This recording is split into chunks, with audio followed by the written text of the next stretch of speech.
At sa pagkakataong ito, kasama namin sa linya ng telepono ang spokesman ng Armed Forces of the Philippines, si Colonel Arnulfo Burgos. Nais natin siyang tanungin sa mga ilang bagay. Magandang tanghali po, Colonel Burgos. Si Habiba Sari po ito. Good afternoon, Princess, at magandang hapon sa ating mga listeners at televiewers. Alright, sir. Diretsuhin ko na po kayo, no? Ano po ang assessment po ng AFP sa bagong paraan po ng NPA sa paghahasik nga po ng karahasan? Alam mo, Princess, yung New People's Army has evolved into a plain ideological group before. Ngayon, sila ay, it seems, mga bandits at, alam mo, committing criminal activities like itong mga nababanggit natin, itong because of the election period, ay puro yung kanilang extortion activities. At kanina lang nakatanggap kami ng ulat at ito'y nilabas na natin. At yesterday, ay dyan sa area ng Bicol, ay because of the information revealed to us by concerned citizens, ay nagkaroon tayo ng encuentro with the New People's Army na nagsasagawa din ng permit to campaign at extortion activities. At nakakapture tayo ng dalawa with mga tinatawag na may mga campaign materials at may mga armas tayo nakuha sa kanila. Alright, sir, ito nga po, no? May nakuha na po ba kayong information kung ano po yung possible reason kung bakit nga daw po sinasabing nag-shift sila sa taktika po ng Abu Sayyaf? Very clear ito, no? Dahil yung mass-based support nila ay halos wala na. Wala na silang nakukuhang mga support from the general public, particularly dun sa mga interior areas, dun sa mga kabundukan.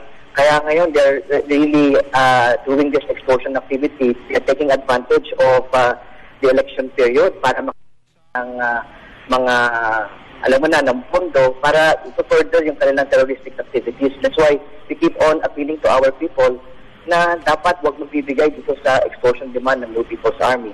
Kasama na rin dito yung tatakbo dito sa aming election. At kung magbibigay tayo rito, ay i-finance lang ito to further the terroristic activities. Alright, sir, mayroong nga po lumalabas nga po ng mga reports tungkol po sa extortion activities ng NPA sa mga kandidato po ng May 13 elections. Gaano po ito katotoo at mayroon na po ba kayong mga hakbangin tungkol po dito? Alam mo, Princess, yung mga recovered documents natin are pointing that way, no, na talagang sinasagawa na yung PPC at panay ang send na ng mga extortion letters sa mga kandidato. In fact, yung mga nakaraang insidente, naglagay ng roadblock, tapos nag-ambush, ay pinopoint out ng ito maliwanag at creating terror para matakot itong ating mga kababayan, lalong-lalo na yung tatakbo, para mag-give in sa kanilang extortion demand. Alright. Sir, para naman po sa kaalaman po ng lahat po, ano naman po yung stand ng AFP sa pakikipag-usap ng pangkapayapaan po dito nga po sa mga NPA? Meron na po bang mga localized negotiations? Meron po ba tayong update dito? Alam mo, Princess, ang Armed Forces of the Philippines continue to support yung peace building at saka peace initiatives ng ating government. Dahil alam naman natin that the Armed Forces of the Philippines, pagdating ng ganitong may mga violence, ay tayo yung first responders, and in so doing, kalimitan dito sa member ng mga personnel namin, kami rin yung nagiging first casualties ko. So talagang ina-gusto namin hanggang ng ating IPSP bayanihan, yung just and lasting peace. However, yung ating focus combat operations will continue kahit magkaroon ng usapang pangkapayapaan or wala pa. Na-target naman ng ating focus combat operations itong mga armed group. And we are just doing and fulfilling our mandate of protecting our peace-loving citizens.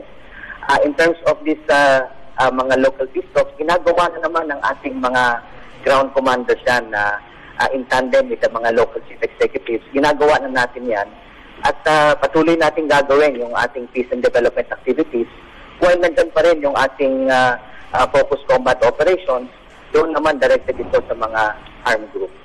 Sir, huling katanungan na lang po, no? Ano po yung aasahan natin assurance po ng pag-contribute po ng AFP sa kayusan po ng darating na halalan?